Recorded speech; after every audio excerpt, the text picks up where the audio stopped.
Hi everyone, welcome back to my channel. I am Priyanka and I'm back with lecture number 5 from Advanced Accounting lecture series. I know I have delayed it, but apologies. I was busy, but no worries. I'm back with another new topic, that is corporate governance. I've completed 4 topics earlier, that is IFRS, environmental accounting, creative accounting, and forensic accounting. If you haven't watched those videos, I have given the link in the description box below. Make sure you guys watch all those videos. I have also given multiple choice questions. I guess they are about 25, I think, yeah, and solve them. Last video, I told you guys there are chances that Pune University may conduct online exams in March. So prepare yourself, don't waste time, and let's start with today's topic. But before that, I want to tell you guys that I've decided and I've realized that 30 to 45 minute lecture is too boring. So I thought maybe you know henceforth I will be coming with topics and I'll be explaining them in brief in say 5 to 10 minutes, max 10 minutes, and I'll make sure that I give the easiest explanation of the topics from advanced accounting. You will get the concept, you will understand the concept, and you can move on with your other points. Okay, so don't worry, it's not like I'm gonna skip everything and all. I'm gonna give you brief explanation of all the topics, and if you guys have any doubt, you can ask me in comment section, I'll reply you all. Okay, so let's just begin with our topic today, that is corporate governance. Okay, now corporate governance, नाम में ही है कि corporate मतलब company और governance मतलब rule करना, मतलब corporate पे हम किस तरीके से रूल करते हैं, क्या करते हैं, कैसे गवर्न करते हैं। जैसे हमारे घर में हमारे मम्मी पापा हमें गवर्न करते हैं, तो कॉरपोरेशंस के क्या गवर्निंग प्रिंसिपल्स या रूल्स हैं। ठीक है, so first of all thing, corporate governance मतलब रूल्स होते हैं, प्रोसीजर्स होते हैं, प्रोसेसेस होते हैं, लॉज होते हैं, कस्टम्स होते हैं। तो ये सारी चीज़ें जो हैं वो हम अप्लाई करते हैं कॉरपोरेट पे। क्यों करते हैं? By which businesses are operated, regulated और कंट्रोल। इन सब चीज़ों के द्वारा, थ्रू, हम कॉरपोरेट को यानी कंपनी को ऑपरेट करते हैं, चलाते हैं। मतलब we tell corporations that what rules they have to follow, what procedure they have to follow, what laws they need to keep in their mind while conducting any activity, any corporation activity, any organizational activity. The corporation or the organization must follow these rules. अगर आप इसके बाहर जाते हो तो आपको इसके consequences face करने पड़ेंगे। तो कॉरपोरेट गवर्नेंस को आप फ्रेमवर्क बोल लो, सेट बोल लो, सिस्टम बोल लो, it is everything that will tell you how an organisation is suppose to operate. Corporate governance is a system that refers duties, कि भाई ऑर्गेनाइजेशन में जो लोग हैं उनकी ड्यूटीज़ क्या है, उनके ऑब्लिगेशंस क्या है। ऑब्लिगेशन से आती है accountability. What do you mean by accountability? यानी किसकी क्या दायित्व है, किसका क्या रिस्पॉन्सिबिलिटी है। अकाउंटेबिलिटी मतलब अगर कल को मिस्टर ए का एक काम है, ठीक है, और वो काम मिस्टर ए ने किया लेकिन वो गलत किया और उसके अब कुछ कॉन्सिक्वेंसेस है, तो ये रिस्पॉन्सिबिलिटी, ये अकाउंटेबिलिटी किसकी होगी? Who will be accountable? Mister A will be accountable. Then it is about rights, किसके क्या राइट्स है। Shareholder has a right to know everything that is going on in an organisation. And then structure of the corporation. So this is what corporate governance is about. Now, there is a distribution of rights and responsibilities among different participants. अलग अलग participants होते हैं organisation में।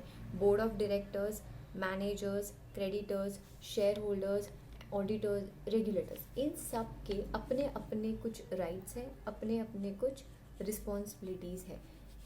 This is what corporate governance talks about, कि भाई इसकी ये responsibility है, भाई बोर्ड ऑफ डायरेक्टर है उसकी ये रिस्पॉन्सिबिलिटी है और उसकी ये राइट है। तो नाउ द प्रॉब्लम इज़ कि अगर हम बात करें शेयर होल्डर की, तो shareholder has a right to know कि मेरे ऑर्गेनाइजेशन में क्या चल रहा है, कहीं कुछ झोल तो नहीं चल रहा है, कहीं कुछ गड़बड़ तो नहीं चल रही है। बोर्ड ऑफ डायरेक्टर की रिस्पॉन्सिबिलिटी है कि वो सही समय पर ये सारी चीज़ें शेयर होल्डर तक पहुँचाए। Next, corporate governance is a system by which companies are directed and governed by management for the best interest of stakeholders and ensures better management, greater transparency and timely financial reporting. देखो corporate governance का सीधा सीधा intention क्या है, हम क्यों ये corporate पे हम ऐसे रूल्स लगा रहे हैं, प्रोसेसेस, प्रोसीजर्स, कस्टम्स, ये सब क्यों हम कॉर्पोरेट पे लगा रहे हैं, ताकि जो भी हमारे ऑर्गेनाइजेशन के स्टेक होल्डर्स हैं उनको फ़ायदा हो। It is in the interest of the stakeholders, and by stakeholders I mean shareholders, creditors, suppliers, management, ये सभी लोग स्टेक होल्डर्स में आते हैं। और हम चाहते हैं कि इनके फ़ायदे में हो, जो भी हो इनके फ़ायदे में हो, सही तरीके का मैनेजमेंट हो, ऑर्गेनाइजेशन जो है वो ठीक से मैनेज किया जाए। ये नहीं कि कुछ भी हो रहा है ऑर्गेनाइजेशन में और किसी को कोई खबर ही नहीं है। ग्रेटर ट्रांसपेरेंसी, कुछ भी छुपाया ना जाए, अगर कोई फ्रॉड हो रहा है तो make sure it comes out.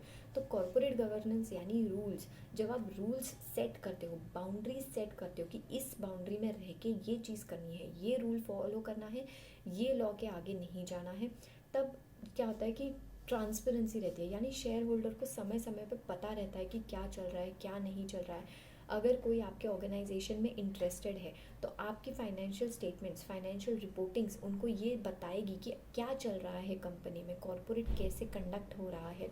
And timely financial reporting, कोई डिले नहीं होगा जब हर चीज़ एक प्रोसीजर के तहत की जाएगी, रूल्स को फॉलो करके होगा।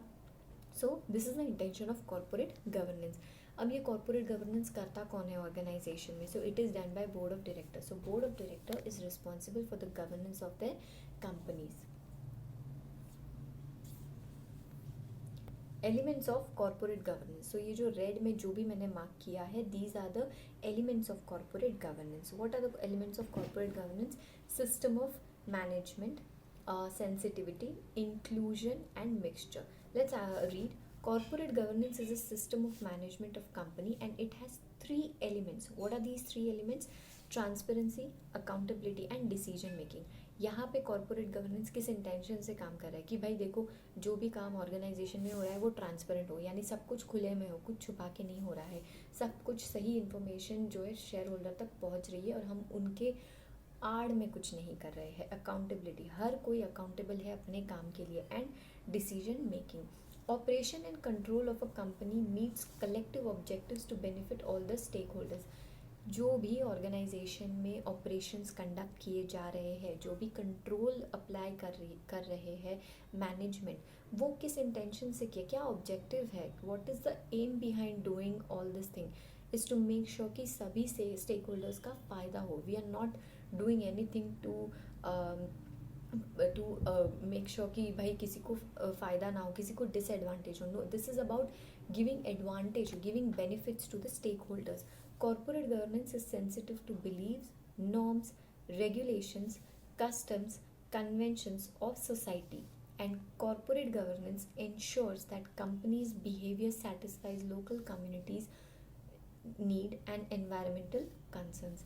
जब भी हम कॉर्पोरेट गवर्नेंस की बात करेंगे तो कॉर्पोरेट गवर्नेंस ऐसे ही नहीं बनाएंगे। रूल्स, लॉज, प्रोसीजर्स, जो भी है, राइट्स, रिस्पॉन्सिबिलिटीज़, ये सारी चीज़ें हम जब करेंगे तो we will keep in our mind कि हम सोसाइटी को हर्ट ना करें। सोसाइटी के जो सेंटिमेंटल्स है, जो उनके बिलीव्स है, उनके नॉर्म्स है, वो जिस सोच को फॉलो करते हैं, हम उसे हर्ट ना करें। हम ये चीज़ ध्यान में रखें कि जिस लोकल कम्युनिटी के बीच में हम अपना बिजनेस, अपना कॉरपोरेट चला रहे हैं, वो वहाँ के आजू बाजू के लोगों को तकलीफ़ ना हो उस चीज़ का, हम एनवायरनमेंट को हार्म ना करें।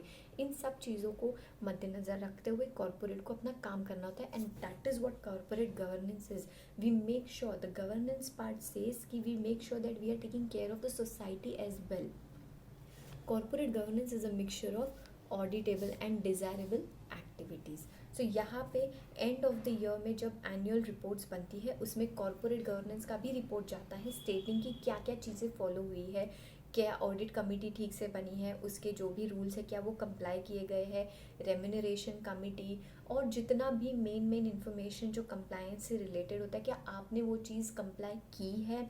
This is what corporate governance is about. It is about making sure that you comply with the rules, regulations, procedures, anything that is going to make sure कि आपका कॉर्पोरेट अच्छे से चल रहा है और वो किसी को चीट नहीं कर रहा है, ठीक है. It is also said that corporate governance is a multi faceted का क्या मतलब है कि भाई इसके बहुत अलग अलग काम है. यहाँ पे ये भी कोशिश करता है कि कॉर्पोरेट के जो भी एम्प्लॉयज़ है, बोर्ड ऑफ डायरेक्टर्स है, मैनेजमेंट है, ये सब मिलके रूल्स को फॉलो करे, प्रोसीजर्स को फॉलो करे. एंड यहाँ पे इनके रिलेशन में भी कोई खटास नहीं आनी चाहिए. दे मेक श्योर कि इनके रिलेशन भी एक साथ अच्छे से रहे. एंड कॉर्पोरेट गवर्नेंस और एक चीज़ देखता है, दैट इज़ कि जिस गोल से हमने इस कॉर्पोरेट गवर्नेंस को स्टार्ट किया था, क्या वो हम कंप्लीट कर पाए हैं या नहीं. Okay, so this is it for the topic corporate governance. I will come up with another topic, that is lecture number 6 soon. I'll just make sure कि I won't delay that again. But even if it does, don't worry, I will come. And if you like this video, then like it, share this video with your friends because sharing is caring, and subscribe to my channel. And thank you for watching it. Take care.